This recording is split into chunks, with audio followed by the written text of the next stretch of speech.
नमस्कार, निर्दौर के खास कार्यक्रम में आपका स्वागत है। मैं हूं देवेंद्र कुशवाहा। मध्य प्रदेश में बीजेपी और कांग्रेस दोनों ही प्रमुख दलों ने लोकसभा चुनाव की तैयारियां शुरू कर दी हैं। इसी सिलसिले में दोनों ही दलों की महत्वपूर्ण बैठक आयोजित की गई, जिसमें चुनावी रणनीति पर पार्टी के नेताओं ने मंथन किया। कांग्रेस की बैठक में स्क्रीनिंग कमेटी की अध्यक्ष रजनी पाटिल मौजूद रहीं। इस दौरान 29 लोकसभा सीटों के दावेदारों के नामों का पैनल पर चर्चा की गई।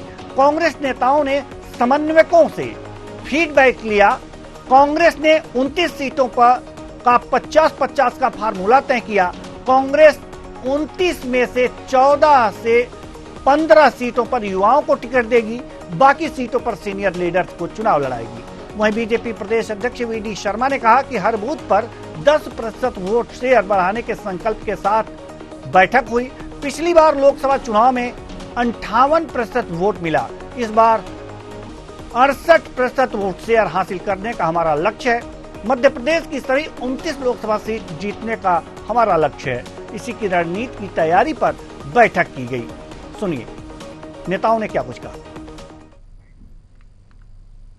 देखिए, चुनाव के समय अच्छे प्रत्याशी, जिताऊ प्रत्याशी, जिनकी अच्छी इमेज हो और भारतीय जनता पार्टी के जो षड्यंत्रकारी नीति है उसके खिलाफ जो चुनाव लड़ सके, सभी संसदीय क्षेत्रों से कई नाम आए हैं, उन पे चर्चा हुई है। और अभी 1 to 1 भी एक एक करके भी जो हमारे स्क्रीनिंग कमेटी के मेंबर्स आए हैं वो मिल रहे हैं।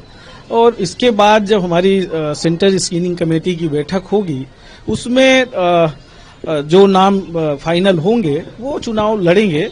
और लोकसभा चुनाव को लेके जो हमने देखा, जिस तरह से बहुत सारे आवेदन आए हैं, एक एक संसदीय क्षेत्र से 10-10, 15-15 भी आवेदन हैं, बड़े महत्वपूर्ण लोगों के भी नाम हैं। और हम समझते हैं कि हम सारे लोग मिलके ये चुनाव लड़ेंगे। आज चुनाव का आगाज प्रत्येक बूथ पर 10% वोट बढ़ाने के संकल्प के साथ जो आप लोग लगातार इस बात को देखते हैं कि भारतीय जनता पार्टी की तैयारी, यानी ये चुनाव देश के अंदर भारतीय जनता पार्टी मध्य प्रदेश के अंदर प्रत्येक बूथ पर विधानसभा में भी लड़ी थी और हम फिर भी प्रत्येक बूथ पर चुनाव लड़ेंगे। और इस चुनाव में हर बूथ पर 10% वोट शेयर बढ़ाने का हमारा संकल्प है। पूरे लोकसभा में 2019 में 58% वोट हमें मिला था।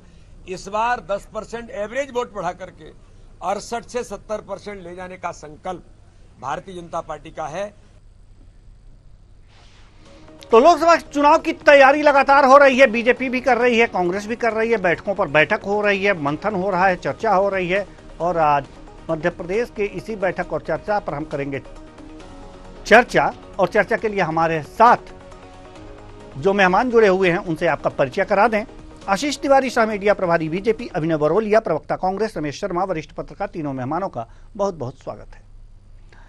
चर्चा की शुरुआत हम करेंगे कांग्रेस प्रवक्ता अभिनव बरोलिया जी से।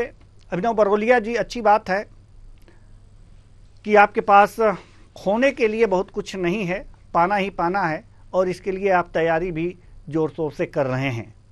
वोट परसेंटेज बढ़ाने की बात हो रही है, बैठकों पे चर्चा हो रही है, लेकिन ये बढ़ेगा कैसे? जिस तरीके से लोकतंत्र का पर्व एक बार फिर आ रहा है और लोकसभा चुनाव है, तो उसमें कांग्रेस पार्टी की जिस तरीके से हम तैयारी, हम आपने देखा होगा कि हमारा वोट परसेंट जो है आज भी स्थिर 41% के आसपास है। और हमारी कोशिश है कि ये 6 से 7% हम बढ़ाएं। और इसके लिए भी हमारी मीटिंग्स बराबर चल रही है। लोकसभा में किस तरीके की कैंडिडेट आने चाहिए, किस तरीके से युवा कैंडिडेट आने चाहिए, किस तरीके से सीनियर आने चाहिए, इस पर भी मंथन चल रहा है। और आने वाले कुछ समय में सारे कैंडिडेट हमारे डिक्लेयर भी हो जाएंगे। हमारे पास मुद्दे जो है वो आज भी स्थिर उसी तरीके से है। जो बेरोजगारी का मुद्दा जो मध्य प्रदेश में लगातार बढ़ती जा रही है, बेरोजगारी, उस तरीके से चाहे किसानों की समस्या हो, उनके समर्थन मूल्य का मुद्दा हो, और देखेंगे आप जिस तरीके से महंगाई लगातार बढ़ती जा रही है, कोई सिलेंडर के दाम कम नहीं हुए, सब्जियों के दाम बढ़ते जा रहे हैं, दूध के दाम बढ़ते जा रहे हैं। तो ये तमाम संविदा कर्मचारियों के मुद्दे हों, बढ़ती बिजली के दाम के मुद्दे हों, तो इन मुद्दों को लेके हम लगातार सड़कों पर है। क्योंकि हमें जो जनता है उसके मुद्दों पर ही चुनाव लड़ना, हम इधर उधर नहीं देखते, हमेशा जनता के मुद्दों पर ही टारगेट करते हैं। और आज भी हमारी जो बातें हैं वो हर वर्ग के लिए, चाहे वो किसान वर्ग हो, कर्मचारी वर्ग हो, संविदा कर्मचारी हो, सभी लोग, हमारे लिए सभी लोग महत्वपूर्ण है, क्योंकि जनता जनार्दन होती है और चुनाव में जनता हमें सपोर्ट करती है। हाँ, कहीं हमारी जो भूल चूक होती है उसके कारण हमारा वोट परसेंट कम रह जाता है, तो सीटें हमारी कम रह जाती हैं, लेकिन हम लगातार चुनाव के मुद्दों पर ही केंद्रित रखते हैं और हमारा कैंडिडेट भी उसी तरीके से जो डिक्लेयर होगा वो भी उसी तरीके से होगा जो जनता की बातों को समझ सके और जनता के बीच में जनता की आवाज को उठा। जी बिल्कुल, ये होना चाहिए। एक मजबूत विपक्ष होने के नाते ये बातें होनी चाहिए, जनता के मुद्दे को उठाना चाहिए और सरकार की गलत नीतियों का विरोध भी होना चाहिए।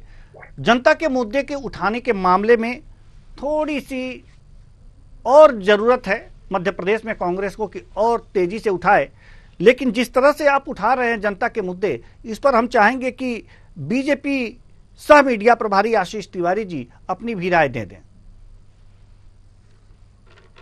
देखिए, लोकतंत्र में पक्ष और विपक्ष दोनों का अपना एक महत्व है और मुझे ऐसा लगता है कि विपक्ष को भी अपनी भूमिका अदा करना चाहिए। इसमें कोई बुराई की बात नहीं है, विपक्ष का अपना एक दायित्व होता है, परंतु विपक्ष के लिए मैं ये कहूंगा कि कम से कम सकारात्मक सोच भी होना चाहिए। वर्तमान परिस्थितियों में हम देखते हैं भ्रम फैलाने की स्थिति कांग्रेस ने बना के रखी और संपूर्ण प्रदेश के अंदर ये मुद्दे तय नहीं कर पा रहे हैं कि हमें किस मुद्दे के आधार पर जनता के बीच में जाना चाहिए। उसका एक कारण है क्योंकि भारतीय जनता पार्टी की सरकार जब से मध्य प्रदेश में बनी है तब से लगातार विकास की गति बढ़ी है और विकास एक सतत प्रक्रिया है। यदि कहीं रह गया है तो उसको भी हम पूरा करने वाले हैं। तो मुझे ऐसा लगता है कि कांग्रेस मुद्दा विहीन हो गई है, तो आज जनता के बीच में जाने के लिए उनके पास मुद्दे नहीं बचे, केवल और केवल बहलाना, फुसलाना और भ्रम फैलाना, ये काम कर रहे हैं कांग्रेस के नेतागण। और वर्तमान परिस्थिति में मुझे ऐसा लगता है कि देश के अंदर जो मुद्दे होने चाहिए थे उन पर कभी कांग्रेस के नेताओं ने चर्चा नहीं की और आपने पिछले दिनों देखा भी कि कांग्रेस की नीतियां कैसी रही हैं। यही कारण है कि आज मध्य प्रदेश के साथ साथ अन्य राज्यों में भी कांग्रेस को विपक्ष में बैठना पड़ा है और जब यह चुनाव हार जाते हैं तो ईवीएम पर प्रश्न चिन्ह खड़ा करना प्रारंभ कर देते हैं। तो इनकी जो स्थिति बन गई है कि हारने पर कुछ बोलना, जीतने पर कुछ बोलना, इनकी नीति ही तय नहीं है, विचार तय नहीं है। और भारतीय जनता पार्टी और इनके बीच में एक सबसे बड़ा जो अंतर है वो बहुत स्पष्ट है। भारतीय जनता पार्टी प्रत्याशी व्यक्ति नहीं होता भारतीय जनता पार्टी में, हमारा प्रत्याशी कमल का फूल होता है और हम सब उस कमल के फूल के लिए काम करते हैं और हमारा यही एक मिशन है जिसके लिए हमारा बूथ स्तर तक के कार्यकर्ता लगे हुए हैं और लगातार प्रयास करते हैं। चलिए, अच्छी बात है कि बीजेपी अपनी तैयारियों पर ध्यान देती है लेकिन विपक्ष मुद्दे सही ढंग से नहीं उठा पाता, ये आरोप है कांग्रेस पर बीजेपी का। तो बीजेपी को खुश होना चाहिए कि अगर जो कांग्रेस सही तरीके से मुद्दे नहीं उठा पाती है तो फायदा आपको ही मिलेगा। वरिष्ठ पत्रकार महोदय रमेश शर्मा जी हमारे साथ मौजूद हैं और जानना चाहेंगे कि जैसा कि आशीष तिवारी जी कह रहे हैं कि कांग्रेस सही तरीके से मुद्दे नहीं उठा पाती, उसे मुद्दे मिल नहीं पाते, वो ढूंढ नहीं पाती, इसमें सच्चाई कितनी है? देखिए, मोटे तौर पर एक बात समझ लीजिए, अगर व्यक्ति आगे बढ़ रहा है और सफलता प्राप्त कर रहा है, लक्ष्य को प्राप्त कर रहा है, इसका मतलब उस सही दिशा में है, उस सही रणनीति पर है। यदि असफलता उसको मिल रही है, कहीं गतिरोध आ रहा है और लक्ष्य प्राप्त नहीं हो रहा है, तो कहीं ना कहीं उसको अपनी रणनीति पर, अपनी चाल पर, अपनी दिशा पर उसको विचार करना चाहिए। ये सिद्धांत व्यक्ति के जीवन पर भी लागू होता है, राष्ट्र की यात्रा पर भी लागू होता है और सामाजिक संगठनों और राजनीतिक संगठनों पर भी लागू होता है। तो निश्चित रूप से इस मामले में कांग्रेस को भी आत्मचिंतन तो करना ही चाहिए कि वो क्या बिंदु हैं, जिन बिंदुओं के कारण वो इसका एक छत्र राज था वो कहीं ना कहीं एक छत्र राज उसका कमजोर होता हुआ चला जा रहा है। कहीं भाजपा है, कहीं 8-10 क्षेत्रीय दल उसमें उभरे हैं। तो ये निश्चित रूप से कांग्रेस को इसमें विचार करने की बहुत आवश्यकता है। लेकिन एक दूसरी बात भी, अगर चूंकि हम बात कर रहे हैं लोकसभा चुनाव की, ये लोकसभा चुनाव मान करके चलिए देवेंद्र जी पिछले कई लोकसभा चुनावों से थोड़ा सा अलग होगा। जिस तरीके से ठीक है कि सीटों का बहुत ज्यादा अंतर आ गया विधानसभा चुनाव में, लेकिन हमने देखा कि विधानसभा चुनाव में बहुत कांटे की टक्कर थी। बहुत सारे लोगों के बहुत सारे अनुमान उसके अनुरूप नहीं बैठे मतदाता में एक चुप्पी थी, जो अपन ने भी कई वक्त बातचीत की है कि मतदाता में चुप्पी है। लोकसभा चुनाव में भी एक बात जो अभी से दिख रही है, मतदाता में चुप्पी आ रही है। जो बातचीत आ रही है वो पार्टी के समर्थक या पार्टी का विरोधी मतदाता जो है वो उसकी बाइटें आ रही हैं और उसकी प्रतिक्रियाएं आ रही हैं। सामान्य मतदाता चुप है। अब ये चुप्पी कहां कन्वर्ट होगी, ये अब राजनीतिक दलों को सोचने की जरूरत है। दूसरी बात, जहां तक उम्मीदवारों का चयन है, मोटे तौर पर वाकई अगर सफलता प्राप्त करना है, जैसे कांग्रेस के पास एक सीट है, आपने खुद भी कहा कि होने के लिए बहुत ज्यादा कुछ नहीं, अगर उनको अपनी सीट बढ़ना है तो कहीं ना कहीं 3 चीजों पर उनको ध्यान रखना पड़ेगा। एक तो कहीं ना कहीं कार्यकर्ताओं के बीच में ठीक से तालमेल हो। इस विधानसभा चुनाव में आपने देखा होगा स्थानीय स्तर पर कांग्रेस के कार्यकर्ताओं में तालमेल नहीं था, नाराजी भाजपा में भी थी, लेकिन भाजपा की नाराजी उतनी मुखर नहीं हुई जितनी मुखर कांग्रेस के कार्यकर्ताओं में हुई। तो कांग्रेस को एक तो कार्यकर्ताओं का समन्वय का काम, उम्मीदवार उनका बहुत अच्छा हो, और तीसरा मुद्दा वाकई ऐसे मुद्दे उठाएं जिस मुद्दे से मतदाता उनकी ओर लौटे। कांग्रेस के लिए 2 प्लस पॉइंट मैं देख रहा हूं। एक प्लस पॉइंट तो यह है कि उनका विधानसभा में वोट प्रतिशत कम नहीं हुआ। यदि आधा प्रतिशत के करीब जो कम हुआ है, कांग्रेस विद्रोहियों का मान लें तो और चौथाई कवर होता है वो, तो कुल मिलाकर के उनको 2-3% भी अगर बढ़ा लेंगे तो ये जो 4-5 लोकसभा सीट है, मुरैना की हो सकती है, भिंड की हो सकती है, मंडला की हो सकती है, ये जो 4-5 सीट हैं, इन 4-5 सीटों पर वो कुछ ना कुछ अपना प्रभाव, जबलपुर की सीट हो सकती है, इस पर वो अपना प्रभाव छोड़ सकते हैं। भाजपा को ये चाहिए, भाजपा उसी रणनीति पर काम कर रही है। उनके करीब 10-12 हजार जो पोलिंग बूथ हैं जहां भाजपा को हार मिली है, तो भाजपा उस पर वोट प्रतिशत बढ़ाने पर जो लग गई है, मैं समझता हूं इस दिशा में भाजपा इस बात को अच्छी तरीके से समझ रही है कि चूंकि लोकसभा में जो उनको वोट प्रतिशत मिला था उतना इतनी मेहनत के बावजूद भी वो नहीं पहुंच पाए। फिर प्लस पॉइंट एक ये भी है कि भाजपा जितने पत्ते थे जो पिछली बार उन्होंने 18 के बजाय 19 में चले थे, मोदी का चेहरा हो, राम मंदिर हो, वो सारे के सारे उन्होंने विधानसभा चुनाव में इस्तेमाल कर लिए। तो भाजपा क्या नया कार्ड लेकर के आएगी ताकि उसका वो जो 19 वाला वोट का परसेंटेज है वो बना रहे, ये भाजपा पर निर्भर करेगा। और कांग्रेस का कार्यकर्ता एकजुट हो, उम्मीदवार का चेहरा अच्छा हो, वो कांग्रेस को लाभ देगा। जी बिल्कुल सही बात आपने कहा है। अभिनव बरोलिया जी, जैसा कि अभी हमारे वरिष्ठ पत्रकार महोदय रमेश शर्मा जी ने कहा कि वास्तव में जो मुद्दे हैं और जो लगातार सफलता प्राप्त कर रहा है उसकी तैयारी कहीं सही दिशा में जाती है, लेकिन जो लगातार असफल हो रहा है कहीं ना कहीं उसकी तैयारी में खोट है। तो क्या इस चुनाव में उस खोट को पहचान करके यह तैयारी की जा रही है कांग्रेस की? देखिए देवेंद्र जी, ऐसा है कि कांग्रेस पार्टी अभी पिछले 6 महीने में जो चुनाव हुए, 6-7 महीने में, उसमें 7 राज्यों में चुनाव हुए, इसमें 3 में कांग्रेस जीती, 3 में बीजेपी जीती और 1 में अन्य दल जीती। इसमें कर्नाटक में भाजपा से कांग्रेस ने चुनाव जीता और 40 सीटों पर बीजेपी की जमानत जब्ती। कहीं ना कहीं वहां पर खोट होगा, भाजपा कमजोर कहीं ना कहीं हुई होगी, बजरंगबली जी का भी इस्तेमाल हुआ था, लेकिन वहां पे वोटिंग अलग हिसाब से हुई होगी, जनता ने कुछ अलग अपना ट्रेंड चुना होगा। तेलंगाना में एक प्रादेशिक पार्टी थी, उसको धकेल कर जबरदस्त जीत कांग्रेस ने जीती।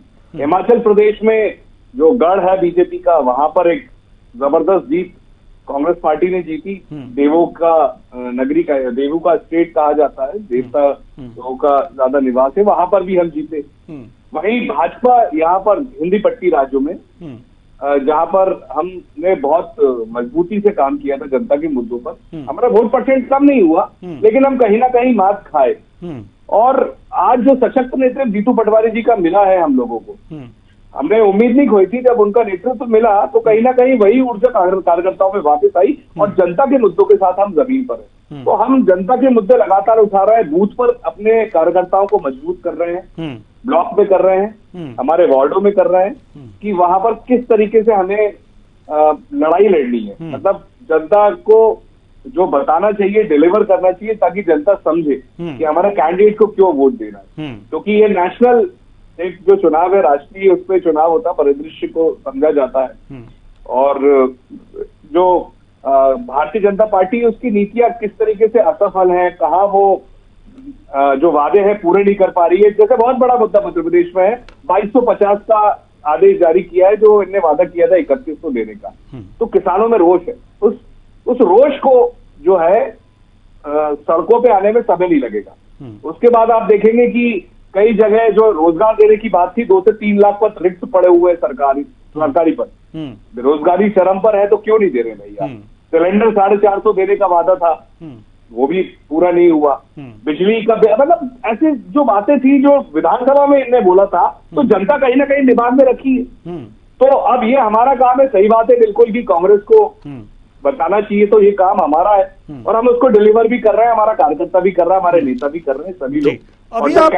अभी आपने एक चीज गिनाई है कि कांग्रेस भी कई राज्यों में जीत दर्ज की है, तो मतलब कहने का तात्पर्य है कि आपकी जो तैयारी है वो कहीं कहीं ठीक दिशा में है, कहीं कहीं ठीक दिशा में नहीं है। बीजेपी को भी हार का सामना करना पड़ा है, तो उसकी भी जो तैयारी है वो कहीं कहीं ठीक दिशा में है और कहीं कहीं ठीक दिशा में नहीं है। जहां ठीक दिशा में नहीं है वहां बीजेपी हार रही है और जहां आप ठीक दिशा में नहीं है वहां आप हार रहे हैं। कहने का तात्पर्य यही है अभिनव बरोलिया जी आपका? नहीं, मेरा ये कहना है, बिल्कुल आप अपना नजरिया जो समझ रहे हैं वो आपका नजरिया है।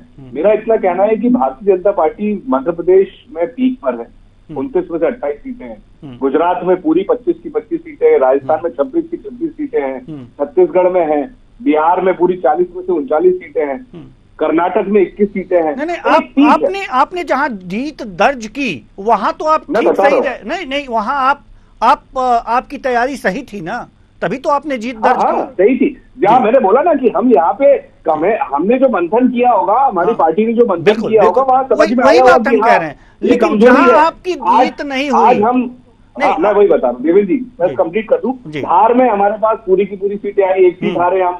मुरैना में हम ताकत से जीते, मंडला में जीते, छिंदवाड़ा में जीते, जबलपुर, बालाघाट, कई जगह पे हमें सफलता जबरदस्त मिली, लेकिन कहीं नहीं मिली। आज हमारे आंकड़े शायद ज्यादा होते, विधानसभा सीट पे 66 की जगह हो सकता है कि हम सरकार बना सकते, 40-50 सीटों का हमें नुकसान हुआ। मैं भी वही कह रहा हूँ कि जहां आपकी हार हुई है वहां मानते हैं कि कहीं ना कहीं कुछ कमी रह गई, इसलिए हार हुई। हो सकता है ना, बिल्कुल।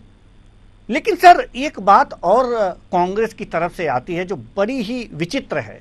आप तो ये बात कह रहे हैं कि चलिए कहीं बीजेपी हार जाती है और कहीं कांग्रेस हार जाती है, कहीं कांग्रेस जीत जाती है, कहीं बीजेपी जीत जाती है। फिर आपके नेताओं द्वारा ईवीएम पे ठीकरा क्यों फोड़ा जाता है, क्यों फोड़ दिया जाता है, जब आप खुद मान रहे हैं कि कहीं कमी तैयारी में रही होगी इसलिए हम हार रहे हैं।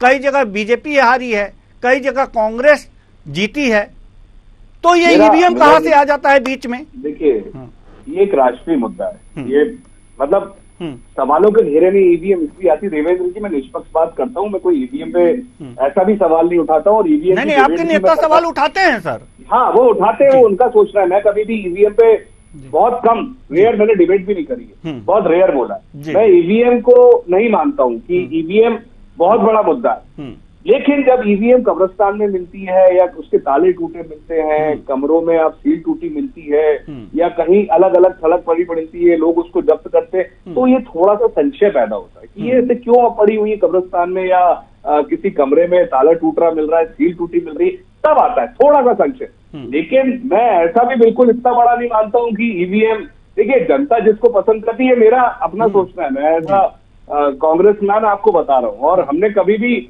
मैंने व्यक्तिगत रूप से कभी भी इस चीज को कभी नहीं माना है। और ना आशीष जी भी बैठे, रमेश शर्मा जी मेरे आदरणीय सबसे वरिष्ठ पत्रकार जिनका मैं बहुत आदर करता हूँ, वो भी जानते हैं कि मैंने ईवीएम को लेके कभी भी लंबी बहस या डिबेट या ट्वीट या कुछ भी मैंने नहीं किया। तो मैं बस सवाल में इसलिए आता है कई बार, जो मैंने छोटा मोटा बोला होगा वो इसलिए कि बाहर कभी पड़ी मिलती है, लेकिन जो चुनाव हो रहे हैं वो हो रहे हैं, उसमें तो हमें लोकतंत्र की अगर हम मानते हैं उसको, तो हमें लोकतंत्र को मानना पड़ेगा। जी बिल्कुल अभिनव जी, आपने बहुत सटीक बात कही है और शायद ये कांग्रेस के बड़े नेताओं को भी अगर जो समझ में आ जाता तो बेहतर होता। आशीष जी, हम आपके पास आना चाहेंगे। आशीष जी, सवाल यहां पर यह है कि तैयारियों को लेकर के अगर जो देखा जाए तो बीजेपी भी हारी है, कांग्रेस भी हारी है,